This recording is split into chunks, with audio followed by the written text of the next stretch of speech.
إن الحمد لله نحمده ونستعينه ونستغفره ونعوذ بالله من شرور أنفسنا وسيئات أعمالنا من يهده الله فلا مضل له ومن يضلل فلا هادي له وأشهد أن لا إله إلا الله وحده لا شريك له وأشهد أن محمدا عبده ورسوله أما بعد فإن خير الحديث كتاب الله وخير الهدي هدي محمد صلى الله عليه وسلم وشر الأمور محدثاتها وكل محدثة بدعة وكل بدعة ضلالة وكل ضلالة في النار. يا أيها الذين آمنوا اتقوا الله حق تقاته ولا تموتن إلا وأنتم مسلمون. يا أيها الناس اتقوا ربكم الذي خلقكم من نفس واحدة وخلق منها زوجها وبث منهما رجالا كثيرا ونساء واتقوا الله الذي تساءلون به والأرحام إن الله كان عليكم رقيبا. يا أيها الذين آمنوا اتقوا الله وقولوا قولا سديدا يصلح لكم أعمالكم ويغفر لكم ذنوبكم ومن يطع الله ورسوله فقد فاز فوزا عظيما. اللهم نبر بكتابك قلبي واشرح به صدري وأنطق به لساني بحولك وقوتك يا أرحم الراحمين. رب اشرح لي صدري ويسر لي أمري واحلل عقدة من لساني يفقهوا قولي. لائق احترام محترم معزز سامعین، کسی بھی چیز کی اصلاح کے لیے، اس کی تربیت کے لیے جو ضروری چیز ہوتی ہے وہ بنیاد ہوتی ہے. اگر کسی چیز کی بنیاد خراب ہو جائے وہ چیز ٹھیک نہیں ہو سکتی. مثال کے طور پہ آپ ایک بلڈنگ کھڑی کریں، اس کی بنیاد ٹھیک نہ ہو، آپ کسی ماہر کاریگر سے بھی اوپر کی دیواریں کروا لیں، چنائی کروا لیں، سب کچھ کروا لیں، وہ بلڈنگ گر جائے گی کیونکہ بنیاد خراب ہو گئی ہے. تو کئی معاملات ایسے ہوتے ہیں کہ ان میں ظاہر اچھا نظر آ رہا ہوتا ہے لیکن ایک بنیادی چیز کو اگر خراب کر دیا جائے تو ساری چیز خراب ہو جاتی ہے. یعنی اس بنیاد کو دیکھنا، اس بنیاد کی فکر مندی کرنا یہ بڑا ضروری ہوتا ہے. دیکھیں ایک بہرا انسان ہے، آپ اس کے سامنے جتنے مرضی لیکچر دیتے رہیں، اس کو قرآن سنا دیں، اس کو حدیث سنا دیں، وہ سمجھتا ہی نہیں، اس کو سنتا ہی نہیں ہے. یا بنیادی چیز یہ کہ پہلے دیکھو وہ اہلیت رکھتا بھی ہے سننے کی کہ نہیں، اسے تو پتہ ہی نہیں آپ کیا کہہ رہے ہیں. وہ کسی آیت کو سن ہی نہیں سکتا، وہ سمجھ ہی نہیں سکتا، تو وہ کیا آپ کے درس سے اثر لے گا. کسی اندھے انسان کو آپ دلائل کھول کے اس کے سامنے رکھیں کہ یہ دیکھو یہ قرآن میں یہ لکھا ہوا ہے، یہ فلاں حدیث میں یہ لکھا ہوا ہے، وہ تو نہیں سمجھ سکتا اس کو. آپ جو ہے نا وہ کسی اندھے کے ہاتھ میں اگر اس کو اس پہ بٹھا دیں گے اسٹیئرنگ پہ، یعنی اس کو ڈرائیور بنا دیں گے تو وہ تو کہیں نہ کہیں گاڑی ٹھوک دے گا. تو بنیادی چیزیں کچھ ہوتی ہیں جن پہ غور کرنا بڑا ضروری ہوتا ہے.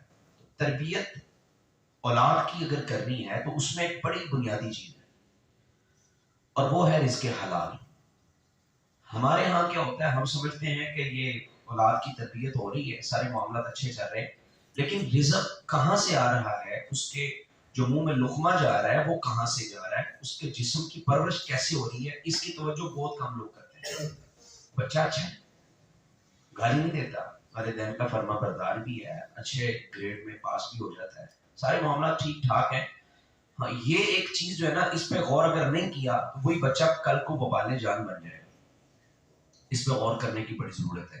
نبی کریم صلی اللہ علیہ وسلم نے جو ارشاد فرمایا، جس پہ ہم نے پہلے بھی بات کی ہے، کہ اگر کسی اچھے انسان سے کوئی انسان گھٹی بچے کو دلواتا ہے، اچھے اثرات ہوتے ہیں. یہ نیک بندہ ڈھونڈ کے اس بچے کو پیدائش کے فوراً بعد اس کو گٹی دی جاتی ہے، اس کے اثرات ہو سکتے ہیں جو ایک دفعہ دیں گے اور پیدائش کے فوراً بعد ایک دفعہ اس کو دینی ہے تو پوری زندگی اس کے اثرات رہتے ہیں. اس کی زندگی کے اندر اس کے جو ہے نا وہ اس بندے کی جو نیکی ہے اس میں اس نیکی کے اثرات نظر آتے ہیں. تو کیا جس خوراک سے اس نے پلنا بڑھنا ہے، جو ہر وقت اس نے کھانی، اس کے اثرات نہیں؟ جو خوراک اس کی گوشت پوست کو بڑھا رہی ہے، جس خوراک سے اس کو جو ہے نا وہ توانائیاں مل رہی ہیں، نشوونما ہو رہی ہے، وہ خوراک اس پہ اثر انداز نہیں ہوگی. اس نے ہر وقت ضرورت ہے اس کی، اور دن میں ایک دفعہ نہیں کئی دفعہ اس کی ضرورت پڑتی ہے. اگر وہ خوراک ہی خراب ہوگی تو پھر اس کا کیا حل بنے گا؟ اس کے اثرات بھی ہوتے ہیں. اس لیے نبی کریم صلی اللہ علیہ وسلم نے یہ فرمایا کہ پیٹ بہت ضروری ہے. تربیت کے حوالے سے انسان کے پیٹ پر بہت ضروری ہے کہ اس میں کیا جا رہا ہے، آپ خود کیا کھا رہے ہیں، آپ کی اولاد کس چیز سے پروان چڑھ رہی ہے. نبی صلی اللہ علیہ وسلم نے فرمایا کہ انسان جو خرچ کرتا ہے نا پیسہ، دینار، وہ کئی طرح ہوتا ہے. ایک وہ پیسہ ہے جو اللہ کے راستے میں صدقہ کر دیتا ہے، ایک وہ پیسہ ہے جو کسی مسکین پہ، غریب پہ خرچ کر دیتا ہے، اور ایک پیسہ وہ بھی ہوتا ہے جو انسان کسی جو ہے نا وہ قیدی کو چھڑانے کے لیے خرچ کر دیتا ہے. اس طرح سے کئی جگہوں پہ خرچ کرتا ہے. اور ایک پیسہ وہ ہے جو انسان اپنی اولاد پہ خرچ کرتا ہے. حضور صلی اللہ علیہ وسلم نے فرمایا دینار ينفقه على عیالی، ایک دینار وہ ہے جو اپنے اہل والوں پہ خرچ کرتا ہے، جو اپنے گھر والوں پہ، اپنی اولاد پہ، بیوی پہ خرچ کرتا ہے. اور اللہ کے رسول صلی اللہ علیہ وسلم نے فرمایا یہ جو دینار ہے یہ سب سے بہتر ہے اور اجر میں سب سے زیادہ ہے جو اس نے اپنی اولاد کو دیا ہے. تو اولاد کو آپ کیا دے رہے ہیں، اس کو کیا کھلا رہے ہیں؟ جو سب سے بہترین کھانا اللہ کے رسول کہہ رہے ہیں وہی ہے جو اپنی اولاد کو کھلا دیا جائے. تو اگر یہ حلال کا پیسہ ہے، اور اگر یہ لقمہ حلال کا ہے، یہ دینار درہم جو کچھ بھی حلال کا ہے، تو یہ بہت اچھا ہے. اور اگر یہ حرام کا ہے تو پھر اس کا کوئی فائدہ نہیں ہے.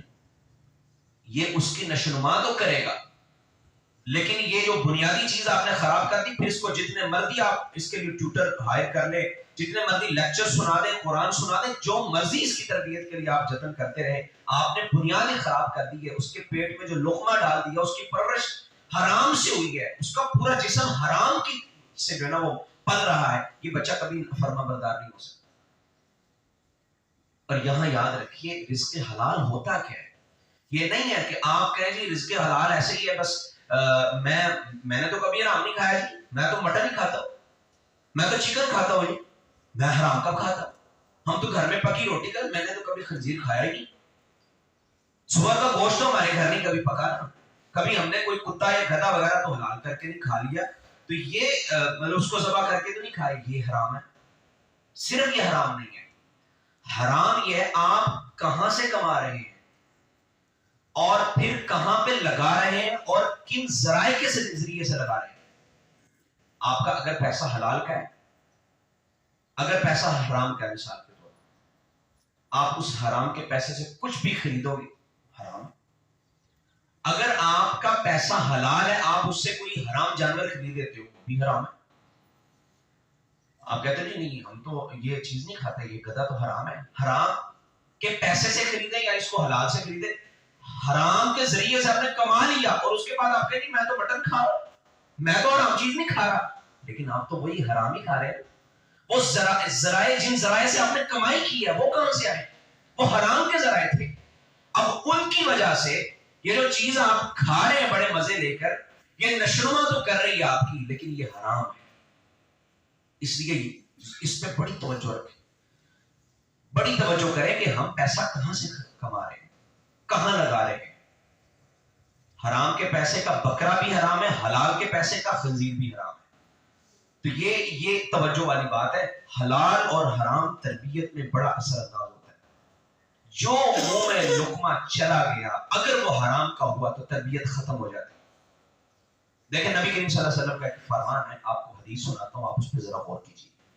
آپ نے فرمایا نبت لحمه من السحت، جس جسم کی پرورش، اولاد کی تربیت میں پرورش کرنی ہے نا، آپ نے اس کو بڑھانا ہے، نشوونما کرنی ہے، اس کو جوان کرنا ہے اپنے لیے، اس کو جو ہے نا وہ آپ تیار کر رہے ہیں. آپ نے فرمایا جس جسم کی پرورش حرام سے ہو جائے فرمایا یہ جسم جہنم کے لائق ہے، یہ کبھی جنت میں نہیں جا سکتا. اچھا دیکھیں، حرام تو آپ کما رہے ہیں، اولاد تو نہیں کما رہی نا، لیکن اللہ کے رسول یہ کہہ رہے ہیں کہ جس جسم کی پرورش حرام سے ہوتی ہے وہ جہنم میں جائے گا. اس بچے کا کیا قصور ہے؟ وہ تو حرام کا مکلف نہیں تھا، اس کو تو پتہ نہیں آپ کھلا رہے.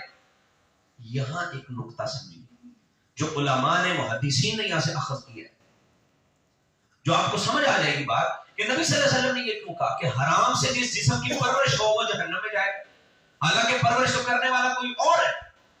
یہاں سے جو سمجھ آتی ہے وہ یہ ہے کہ جس پیٹ میں حرام کا لقمہ جاتا ہے اللہ اس کو راہ راست کی توفیق نہیں دیتا، اس کی تربیت خراب ہو جاتی ہے.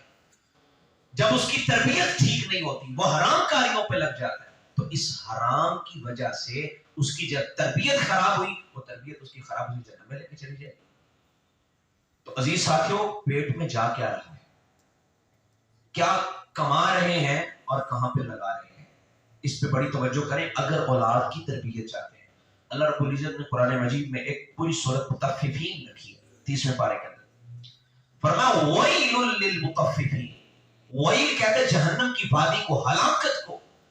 اللہ فرماتے ہیں ہلاکت ہے ایسے بندوں کے لیے، بربادی ایسے بندوں کے لیے، جہنم کی وہ وادی، اس میں ایسے بندے داخل ہوں گے. المطففین، جو ناپ تول میں کمی کرنے والے، جو حرام کا ارتکاب کرنے والے، جو اپنی روزی کو، اپنے رزق کو حرام کر دینے والے.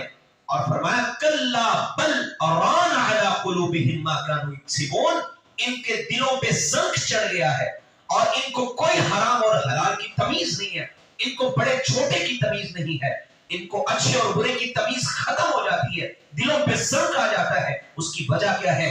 ما کانوا یکسبون، جو یہ حرام کی کمائی کرنے والے. جب حرام کی کمائی ہوگی دل بھی زنک آلود ہو گیا اور انسان کی پہچان ختم ہوگی، اس کو رشتوں کی پامالی میں کوئی مسئلہ نہیں ہوتا. اور جس بچے کے پیٹ میں آپ حرام ڈال رہے ہیں وہ باپ کو باپ نہیں سمجھتا، وہ ماں کو ماں نہیں سمجھتا، وہ کسی بڑے چھوٹے کا کوئی احترام نہیں کرتا، کیونکہ اس کی پرورش کرنے والا باپ حرام کے پیسے سے اس کی پرورش کر رہا ہے. عیاشیاں تو دے دیں گے آپ جو ہے نا وہ بڑی اچھی زندگی تو اس کو دے سکتے ہیں، لیکن اس کو تربیت نہیں دے سکتے. اب یہاں ایک اور بات یاد رکھیے، وہ یہ بعض اوقات یہ ہوتا ہے بندے کہتے ہیں لو جی دیکھیں فلاں کا بچہ بھی تو حرام کھا کے پڑا ہے، وہ تو بڑی خدمت کرتا ہے اپنے والدین کی. کبھی ایسے ہو سکتا ہے، لیکن آخرت میں جا کے تو پکڑ ہوگی نا، آخرت میں جا کے تو اس کو مسئلہ بنے گا. اور فلاں تو حلال بھی کھلاتا رہا یار، لیکن اس کے بچے تو پھر بھی بگڑے ہو گئے. اس سے اصول نہیں بدل جاتے. اب دیکھیں ایک بندہ گھر سے نکلا، اس نے گاڑی کا فیول چیک کیا، چیک اینڈ بیلنس سب چیزیں اس نے چیک کر لی، ہوا چیک کر لی، کسی لمبے سفر پہ جانا ہے. اب یہ اپنی لائن میں جا رہا ہے، جو لمٹ ہے، جو سپیڈ لمٹ ہے، یہ اس کے اندر چل رہا ہے. اس نے کوئی رول توڑا نہیں ہے، اس کا ایکسیڈنٹ ہوا اور یہ مر گیا. ہیلمٹ پہنا ہوا ہے، جو یہ ون میں بھی نہیں جا رہا، اور جہاں اس نے چلنا تھا کہ اپنے اسی رستے پہ جا رہا ہے. سپیڈ لمٹ اس کی 100 تھی تو یہ 100 پہ ہے. اب اس کا ایکسیڈنٹ ہوا، بندہ کہتا ہے یہ بندہ مر گیا، تو آپ کیا خیال ہے؟ آپ کل کو یہ کہیں گے وہ تو پوری احتیاط سے بھی جا رہا تھا تو مر گیا، تو ہم تو پھر ہیلمٹ کے بغیر بھی چلیں گے؟ ہم پھر کیوں یہ کریں گے؟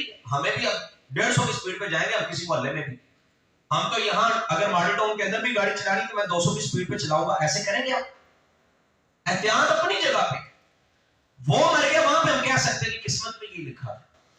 اب اللہ نے اس کی تقدیر میں جو لکھ دیا وہی تھا، ٹھیک ہے اللہ کی مرضی ہے، لیکن اس نے اپنی احتیاط کی ہے. آپ کسی ایسے بندے کا اگر ایکسیڈنٹ ہو جائے، وہ مر جائے جو پوری احتیاط کے ساتھ جا رہا تھا، آپ کبھی بھی اپنی احتیاط نہیں چھوڑتے. ہم اپنی احتیاط پوری کریں گے، نہیں میں نے تو بھائی پورا سب کچھ کر کے جانا ہے، کیوں بھائی فلاں بھی تو ایسے مر گیا، نہیں اپنی احتیاط پوری. تو یہاں یہ کبھی نہ سوچیے گا فلاں کا بچہ حلال کھانے کے بعد بھی اس کی تو طبیعت ٹھیک نہیں ہوئی. آپ نے اپنا کام پورا کرنا ہے، پھر نتائج اللہ کے ذمہ ہوتے ہیں. آپ نتائج کے ذمہ دار نہیں ہیں، نتائج اللہ پہ چھوڑ دیں، اپنی کوشش پوری کرنی ہے. ایک بندہ گھر سے ہیلمٹ پہنا نہیں، اس نے وہ سپیڈ فل میں جا رہا اور ایکسیڈنٹ ہو گیا، بندے کہتے ہیں لکھی ایسے تھی، یہ خودکشی کے زمرے میں. علماء کہتے ہیں، مفتیان کہتے ہیں کہ بندہ خودکشی کے زمرے میں، اس نے خودکشی کی ہے، ایسے کٹے مار کے جا رہا ہے اور اس کو کوئی پرواہ نہیں ہے میری سپیڈ زیادہ ہے، اور کہیں نہ ایک دم سے کسی سے لگا اور یہ ادھر جو ہے نا وہ مر گیا. بندے کہتے ہیں کوئی بات نہیں اس کی قسمت، لیکن نہیں اس نے بے احتیاطی کی، یہ خودکشی کرنے والا ہے. عزیز ساتھیوں، یہ ایسے اولاد کی تربیت کے حوالے سے اگر کسی کو اولاد ایسے بہت خال خال نظر آتے ہیں کیسز، اگر ایسے ہو جائے تو کہیں اپنا نظریہ نہ بدل لیں کہ نہیں جی وہ بھی تو ایسا ہی ہے نا، کوئی بات نہیں ہے. آپ کے لیے جو لازمی ہے وہ یہ ہے کہ حلال کھلائے. حلال رزق اگر ہوگا تو پھر اللہ رب العزت برکتیں بھی دیتا ہے اور اللہ انسان کی دعائیں بھی قبول کرتا ہے. نبی کریم صلی اللہ علیہ وسلم نے فرمایا ایک شخص بڑا دور دراز سفر کر کے بیت اللہ کا حج کرنے جاتا ہے. دیکھیں حج کرنے میں کتنی مشقتیں ہیں. اس نے لمبا سفر کیا ہے، گھر چھوڑا ہے، اپنا علاقہ چھوڑا ہے، اور اس نے پیسہ خرچ کیا، مشقت ہوئی، وقت لگا، اور وہاں پہنچتا ہے اور بیت اللہ کے سامنے کھڑا ہو جاتا ہے. اور بیت اللہ کے سامنے کھڑا ہو کے غلاف کو پکڑ کے یہ اللہ کے سامنے یمد یدیہ، ہاتھوں کو اٹھا لیتا ہے. یا ربی حدیث کے الفاظ، اللہ سے دعائیں کرتا ہے، گڑ گڑاتا ہے، اللہ میری دعا قبول کر لے. وَمَطْعَمُهُ حَرَامٌ وَمَشْرَبُهُ حَرَامٌ وَمَلْبَسُهُ حَرَامٌ. قرآن حدیث کے الفاظ کیا ہیں؟ اس کا کھانا بھی حرام کا ہے، اس کے پیٹ میں جانے والا جو پانی تھا پینا بھی حرام کا ہے، اس کا لباس بھی حرام کا ہے. وَغُذِيَ بِحَرَام، اور اس کی پرورش جس کھانے سے ہوئی ہے، جس رزق سے یہ پلا بڑا ہے، وہ بھی حرام کا تھا. اَنَّا يُسْتَجَابُ لِذَلِكَ، اللہ اس کی دعا کو بھلا کیسے قبول کر سکتا ہے؟ اللہ کو اس کے سفر کی کوئی پرواہ نہیں ہے، اللہ کو اس سے کوئی سروکار نہیں ہے، اپنا گھر چھوڑ کے آیا. حالانکہ مسافر کی دعا بھی قبول ہوتی ہے، اور پھر بیت اللہ کا حج کر کے جانے والے کی دعا قبول ہوتی ہے، اور وہاں پہ جو حج کر لے اس کے ساری زندگی کے گناہ معاف ہو جاتے ہیں. اس کی الگ سے اہمیت اور فضیلت ہے. اللہ کو کسی کی کوئی پرواہ نہیں، ایک حرام کی وجہ سے اللہ نے اس کے سارے اعمال کو غارت کر دیا. اور ہمارے یہاں جو لوگ یہ سمجھ لیتے ہیں مہینے بعد دیکھ چڑھا دی صدقہ ہو گیا، اور سالانہ کوئی فنکشن کر دیا یا پھر کسی غریب کی مدد کر دی، کہہ رہے ہم تو صدقہ بھی کرتے ہیں، سب کچھ دے رہے، اور کمائی کے ذرائع جو سارے حرام کے ہیں، اور یہ مطمئن ہو کے بیٹھ گئے دیکھو جی اللہ نے سامنے حج بھی کرایا ہے. یہ حاجی ہے، اللہ اس کی دعا نہیں قبول کر رہا. ہم تو دیکھیں غریبوں کی بڑی مدد کرتے ہیں. نبی کریم صلی اللہ علیہ وسلم نے کیا فرمایا؟ آپ نے فرمایا بندہ جو خرچ کرتا ہے نا، اگر وہ حرام کا ہو، جو اس نے صدقہ کیا، یہ مطمئن ہو گیا میں تو صدقہ خیرات کرتا ہوں، میں تجھے جو ہے نا وہ راشن بھی لوگوں کا تقسیم کرتا ہوں، اللہ رب العزت فرماتے ہیں اللہ اس کا یہ صدقہ قبول ہی نہیں کرتا. بات ہی ختم ہو گئی. اور فرمایا اگر یہ پچھلوں کے لیے چھوڑ کے چلا جائے، جس اولاد کے لیے حرام کمائی کی، جس کے لیے نہ دن دیکھا نہ رات دیکھی، نہ حلال نہ حرام، کوئی تمیز نہیں کرتا، کہ اس اولاد کے لیے انسان اپنے آپ کو کس عذاب میں مبتلا کر لیتا ہے. فرمایا جو یہ پیچھے چھوڑ کے آیا ہے یہ جہنم کے انگارے چھوڑ کے آیا، اس میں سے کچھ ملنا نہیں ہے. بعد والے وارث بن کے اپنی کمائی پہ توجہ دیں، اپنی اولادوں کی تربیت چاہتے ہیں. اللہ اکبر. عزیز ساتھیو، حرام کمائی انسان کے اندر بڑے عیب پیدا کر دیتی ہے. بندہ ہمیشہ پشیمان رہتا ہے، ندامت اس کے اوپر چھائی رہتی ہے. کبھی ایسا نہیں ہوتا کہ بندہ جو ہے نا وہ حرام کمانے والا بڑے فخر سے اپنی اولاد کو بتائے دیکھو میں نے تمہیں فلاں کمائی کر کے بیٹا بات بہت سے بڑا کیا.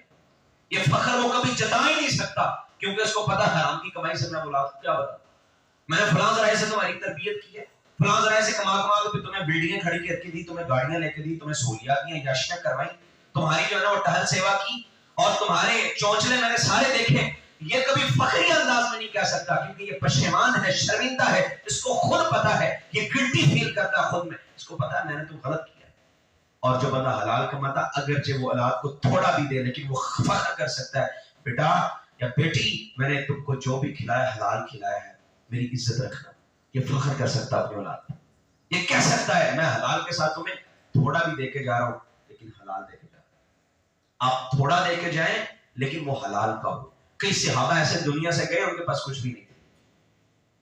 نبی کریم صلی اللہ علیہ وسلم دنیا کے عظیم ترین انسان دنیا سے گئے، آپ کی ایک زرہ یہودی کے گھر کی بھی پڑی ہوئی تھی. اور یہ نہ سمجھے کہ ہم اولاد کے پتہ نہیں کیا کچھ چھوڑ کے جائیں گے، لیکن آپ کی اولاد کی تربیت کیا تھی. اللہ. تو تربیت پہ توجہ اگر دینی ہے تو پھر اپنا رزق جو ہے، اپنی کمائی کے ذرائع پہ توجہ دیں. آپ کیا کر رہے ہیں، کہاں سے کما رہے ہیں، کہاں پہ لگا رہے ہیں. حلال میں مشقت ہوتی ہے، بڑا مسئلہ بنتا ہے، لیکن اس حلال میں برکت بڑی ہوتی ہے. انسان کی روح اس پہ کوئی بوجھ نہیں رہتا، وہ پریشان نہیں ہوتا، وہ شرمندگی کا اور ندامت کا شکار نہیں ہوتا، وہ سینہ تان کے اپنی زندگی بسر کر سکتا ہے اور اپنے بچوں کے سامنے اس کا اظہار کر سکتا ہے۔ حلال کمائیں تاکہ آپ کی زندگی میں برکت آ جائے۔ اس لیے اللہ رب العزت نے فرمایا یا ایھا الرسل کلوا من الطیبات واعملوا صالحا، اگر نیک عمل جو ہے نا وہ آپ چاہتے ہیں وہ بندہ نیک بنے تو پھر اس کی کمائی پہ دیکھیں اس کی کمائی کیسی ہے۔ رسولوں سے کہا حلال اور طیب کھاؤ اور نیک عمل کرو، یعنی نیک عمل اور حلال کا اتنا گہرا تعلق ہے۔ اگر کوئی انسان کہتا میں نیکی کرنا چاہتا ہوں اور توفیق نہیں مل رہی، وہ اپنے رزق پہ غور کرے، اپنے مال پہ غور کرے، کہاں سے کما رہا ہے۔ اولاد میری نیک نہیں ہو رہی، میں نے ان کو کیا کچھ نہیں دیا۔ آپ نے تو ATM مشین بنایا اولاد کو، دیکھو جی میں ان کے لیے پتہ نہیں کیا کچھ کرتا رہا، میں نے دن رات ان کے لیے محنتیں کی اور میں نے ان کو گاڑیاں تک لے کے دی، فلاں دیا۔ آج یہ میری بات ہی نہیں سنتے، آج انہوں نے میرا کبھی خیال رکھنا دوبارہ نہیں کیا، مجھے کوئی سہولت ہی نہیں دیتے، کہاں سے دیا تھا؟ ایسے بندے سے سب سے پہلا یہ سوال کیا کریں جس کی اولاد نافرمان ہوگی اور اس نے بڑی عیاشی میں رکھا تھا، میں نے بڑے ناز و نام میں پالا جی، یہ میری بات ہی نہیں سنتا، اس سے سب سے پہلا سوال کریں آپ نے کہاں سے کمایا تھا۔ اگر حرام کمایا تو پھر آپ یہ کہنے کے حقدار نہیں ہے کہ میری اولاد میری خدمت نہیں کرتی۔ اگر آپ نے ان کو یہی سمجھا کل کو میں آج پیسہ لگا رہا ہوں، کوئی نہیں حرام سے آ رہا ہے جہاں سے بھی آ رہا ہے، کل کو میں نے ان سے پیسہ ہی لینا، تو پھر وہ پیسہ دلوا دیتے ہیں۔ ATM مشین بنایا نا آپ نے، پیسہ نکالنا ہے ان سے، وہ بھی پھر کل کو یہی کہتے ہیں پاپا جی نے موٹر سائیکل تو لا کے دیتی ہوئی، اب گاڑی میں تو ان کو دی ہوئی ہے، اسی لیے کمرے میں چاندے کی اور چاہیے کی سب کچھ ان کو میں نے لے کے دیا ہوا ہے۔ سردیاں آتی تو کمرے میں ہیٹر لگا دی، گرمی آتی تو اے سی لگا دی، کلین کمرے میں بچھا کے دیا، میں نے پینٹ شیٹ کروا کے دیا، اچھا کمرہ دے کے رکھا ہوا ہے، گاڑی میں ڈرائیور ان کو میں نے دے دیا۔ وہ کہتا بیٹا مجھے ٹائم دیا کرو، میرے پاس بیٹھا کرو، میری خدمت کرا کرو، میری کچھ باتیں سنا کرو۔ وہ کہتے نہیں ٹائم ہی نہیں ہے، جب تم نے ٹائم جو ہے نا ان کو نہیں دیا، جب تم نے کہا میں نے حرام حلال کو دیکھنا ہی نہیں ہے، ان کے پیٹ میں حرام جب ڈالا تو پھر یہ پیسہ پھر لٹا ہی دیتے، کئی تو پیسہ نہیں لٹاتے لیکن کم از کم کوئی ایسے ہوتے ہیں پیسہ لٹاتے ہیں، بس وہ پیسے لٹاتے ہیں، وہ جذبات کی قدر نہیں کرتے، وہ محبت نچھاور نہیں کرتے، وہ آپ کو نہیں دیکھتے کہ یہ بوڑھا ہے اس کے سامنے میں نے بیٹھنا ہے، اس کے ساتھ محبتیں بانٹنی ہے، وہ ایسی چیزوں کا پھر خیال نہیں رکھتے۔ پھر یہ شکوے اور شکایتیں نہ کیا کریں، بڑا غور کریں اپنی کمائی پہ، بڑی فکر کریں۔ اللہ اکبر، صحابہ تو پریشان ہو جاتے اگر ان کو کبھی ایسا اپنے مال کے بارے مسئلہ بنتا کہ کہیں حرام کر۔ حضرت ابوبکر صدیق رضی اللہ عنہ کو واقعہ میں نے آپ کو سنایا ہو، یا غلام ایک دن باہر سے کھانا لے کے آیا، کہاں سے لے کے آئے؟ ایک لقمہ لگا لیا، اس کے بعد پوچھتے کہاں سے لائے؟ آج زمانہ جاہلیت میں علم کہانت کا کام تھا میرا، میں وہ لوگوں کے ہاتھ دیکھا کرتا تھا، لوگوں کی قسمتیں بتاتا تھا۔ اس زمانے میں کسی بندے سے میرا کچھ لین دین رہتا تھا، وہ آج میں نے پیسے اسے ملے، میں اس کو کھانا لے آیا۔ حضرت ابوبکر صدیق رضی اللہ تعالیٰ خلیفہ بلا فصل اور انبیاء کے بعد سب سے عظیم انسان پریشان ہو جاتے اور اپنے گلے میں انگلی کو ڈالا اور جو لقمہ پیٹ میں لے کے گئے تھے وہ باہر نکال دیا، کہیں اللہ کے سامنے جواب دے ہوں گا، اللہ پوچھے کہ حرام کھا کے آ گئے، حالانکہ پتہ نہیں۔ شکوک و شبہات والی چیزیں بھی صحابہ چھوڑ دیا کرتے تھے، تو ہم کہتے کوئی بات نہیں، تھوڑا بہت رسک لینا پڑتا ہے۔ ہمارا تو ملک کا نظام ہی سود پہ کھڑا ہوا ہے، قرضے لے لے کے ڈوبتے جا رہے ہیں، سودی قرضے اور سودی نظام اور بینکوں کا نظام دیکھ لیں کیا چل رہا ہے۔ اگر آپ جہاں بچ سکتے بچ جائیں، جہاں شک ہے وہاں نکل جائیں، نہیں میں نے یہ کام کرنا، میں اپنی اولاد کو خراب نہیں کرنا چاہتا، تو آپ کی اولاد کی تربیت میں بہت اہم پہلو ہے کہ آپ کتنا بچتے ہیں حرام سے، آپ کتنی فکر کرتے ہیں حلال کی۔ ہمارے یہاں کتنے ایسے کاروبار ہیں جو حرام ہے، جو واضح حرام ہے، لیکن لوگ کر رہے ہیں، پیسہ آ رہے ہیں، اب چھوڑا تو نہیں جا سکتا، جدی پوچھتی ہمارا کاروبار ہے، ہم کیا کریں؟ تو پھر بھگتے ہیں، پھر اولادیں آپ کی نافرمانی ہوگی، پھر وہ والدین کو دھکے دینے والے نکلے گی، وہ گالیاں دینے والے نکلے گی، پھر اس پہ کسی کو کہنے کی ضرورت کیا ہے؟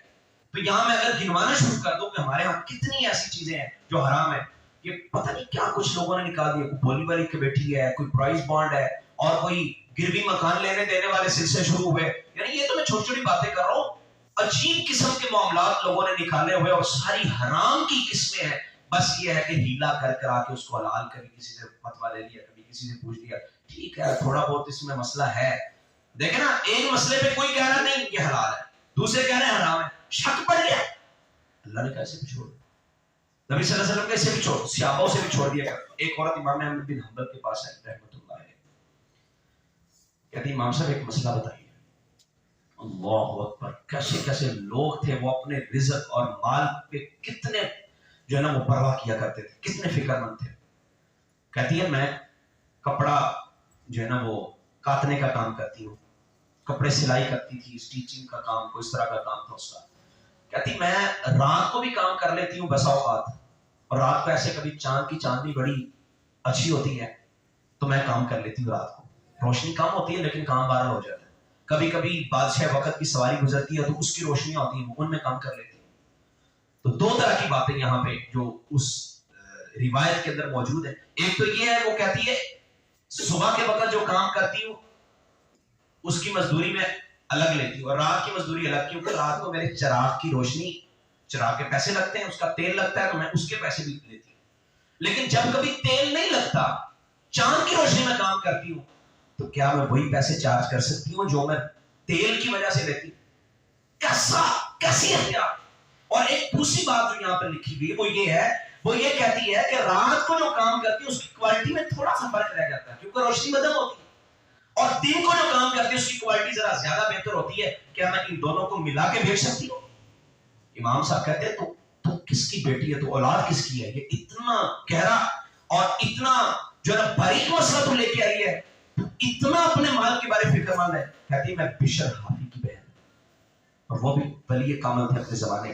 بہرحال لوگ اتنی فکر کیا کرتے ہیں، تو اس کے لیے فکر مند ہو جائیں، اپنی اولاد کے لیے فکر مند ہو، خود کے لیے فکر مند ہو. کہیں یہ نہ ہو کہ ہم بھی جہنم کا ایندھن بن جائیں اور ہماری اولادیں بھی جہنم کا ایندھن بن جائیں. تو عزیز ساتھیوں، اپنے کھانے کو، اپنے لقمے کو اس پہ توجہ دیں، کہاں سے آ رہا ہے، کن ذرائع سے کمائی ہو رہی ہے. طیب بھی کھائیں، حلال بھی. اچھا یہاں ایک آخری بات بس باتیں کر کے بات ختم کرتے ہیں. قرآن نے کہا حلال کھاؤ اور طیب کھاؤ. اچھا طیب، اپنی اولادوں کو طیب کھلایا کریں. حلال تو ہم اگر اہتمام کر لیں اس کے بعد طیب کا بھی اہتمام کیا کریں، اس سے مزید تربیت بہتر ہوگی. اور طیب کسے کہتے ہیں؟ جو چیز انسان کے لیے فائدہ مند ہوتی ہے. اب دیکھیں نا، آپ درخت کا پتا توڑ لیں وہ حلال ہے لیکن طیب نہیں ہے. کیوں؟ اس سے کیا فائدہ ہوگا؟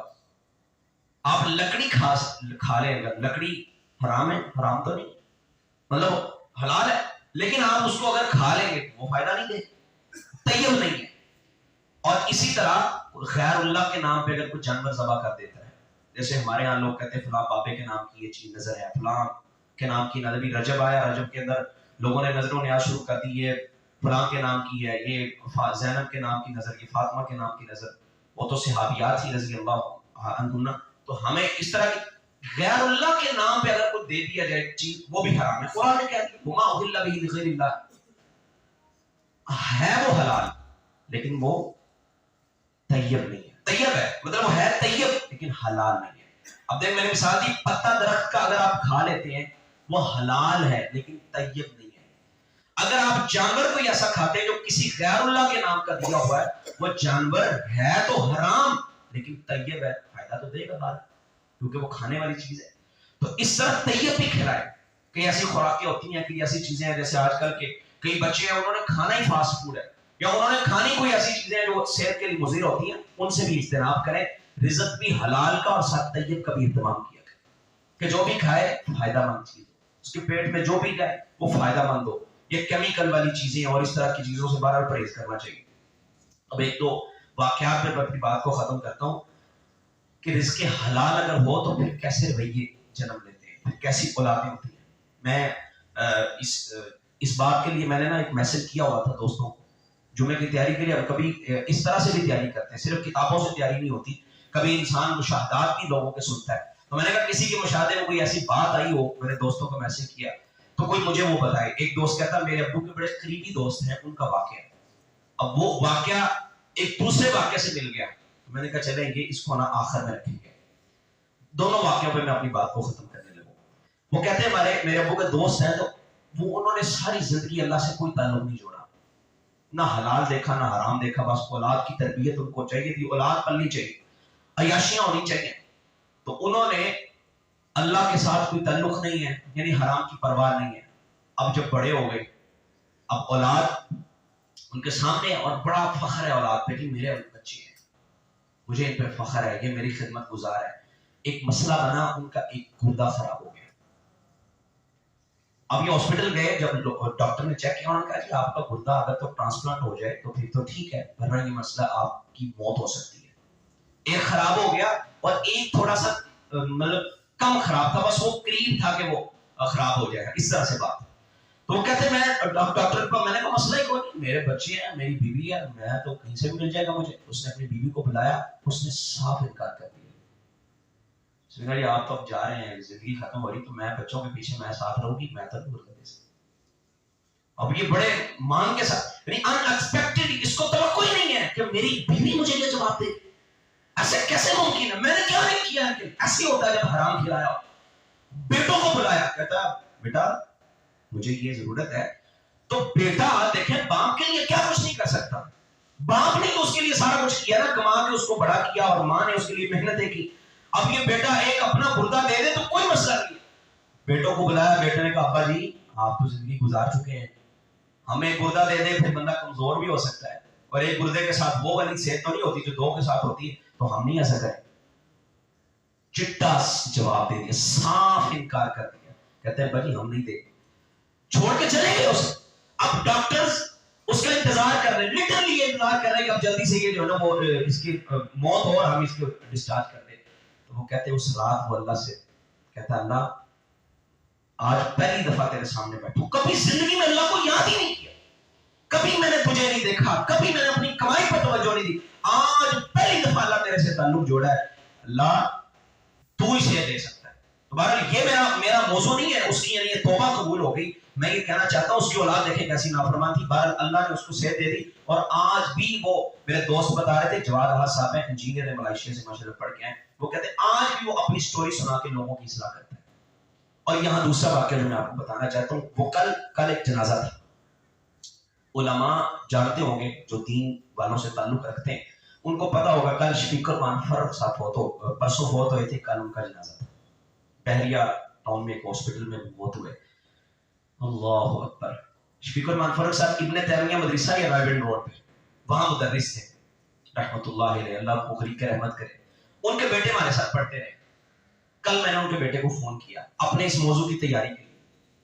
میں نے اسے فون کیا، میں نے کہا ابو بکر بھائی پہلے تو تعزیت کی، جنازے میں نہیں جا سکے تھے.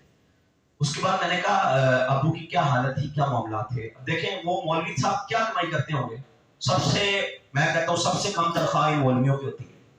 ان سے تعلق بھی لوگ کم ہی بناتے ہیں، ان کو پتا ہے فری مسئلہ تھا، تعلق بنا کے روڈ کے تعلق تو اس سے بناتے ہیں جس کو کل کو کام پڑ جائے گا، پھر اس سے بندہ لین دین کر لیتا ہے، اس کو کوئی مسئلہ ہے. مولوی سے تو مسئلہ جب کال کرو بتا دینا اس نے، اس لیے کون سا کوئی فیسیں لینی ہے. تو اس سے تعلق تو لوگ بھی نہیں بناتا. وہ کتنا کمائی کرتا ہوگا بیچارہ. ان کا ایک مدرسے میں پڑھاتے ہیں وہ. اب یہ نہ سمجھیے گا میں اپنی وکالت کر رہا ہوں، میں اپنے طبقے والوں کی وکالت کر رہا ہوں. تمہارے یہ مسلح والوں کو اہمیت لوگ کم دیتے ہیں، لیکن کئی مساجد والے بڑی عزت بھی دیتے ہیں. ہر جگہ پہ ایسا نہیں، لیکن کئی ایسا کرتے ہیں، وہ کہتے ہیں بس ٹھیک ہے گزارا ہو رہا ہے. تو وہ مولوی بیچارہ ویسے کم تنخواہ پہ ہی گزارا کرتا ہے. اچھا ان کا کیا آمدن کا ذریعہ ہے؟ مدرسہ میں پڑھاتے ہیں اور ایک جمعہ پڑھاتے ہیں، بس. یا تھوڑا بہت شہد کا کاروبار تھا. حلال کمایا، حلال کے ساتھ بچوں کی تربیت کی. اور ان کے بچے میرے سے بہت جونیئر تھے، وہ مدرسے میں پڑھتے تھے.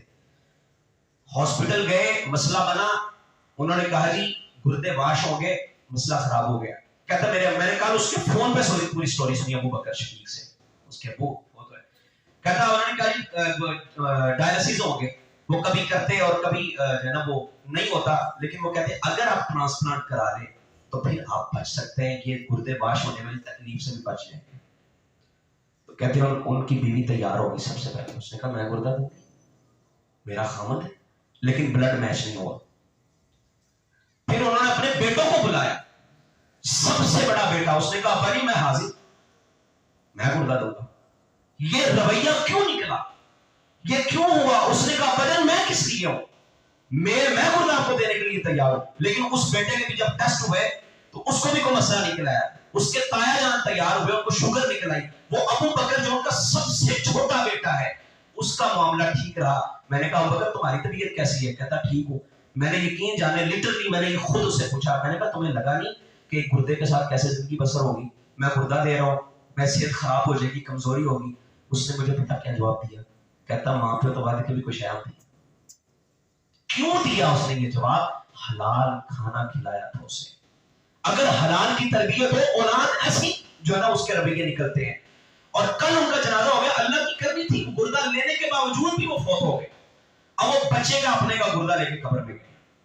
وہ بیٹا ان کا زندہ ہے، ٹھیک ہے، اور وہ ماشاءاللہ ٹھیک ٹھاک ہے، اس کی صحت ٹھیک ہے. یعنی کہ اگر آپ چاہتے ہیں آپ کی اولاد اچھی ہو، اس کی تربیت اچھی ہو، وہ آپ سے محبت کرنے والی ہو، آپ کی فرما برداری کرنے والی ہو، اپنی آمدن کے ذرائع پہ غور کریں. آپ کہاں سے کما رہے ہیں اور کس طرح سے کما رہے ہیں اور کیسے ان کو کھلا رہے ہیں. اللہ ہماری جو ہمارا رزق ہے اللہ اس کو حلال کر دے، اور اللہ ہماری اولادوں کو بھی اصلاح فرمائے، ہماری بھی اصلاح فرمائے. اقول قولی ھذا وآخر دعوانا الحمدللہ.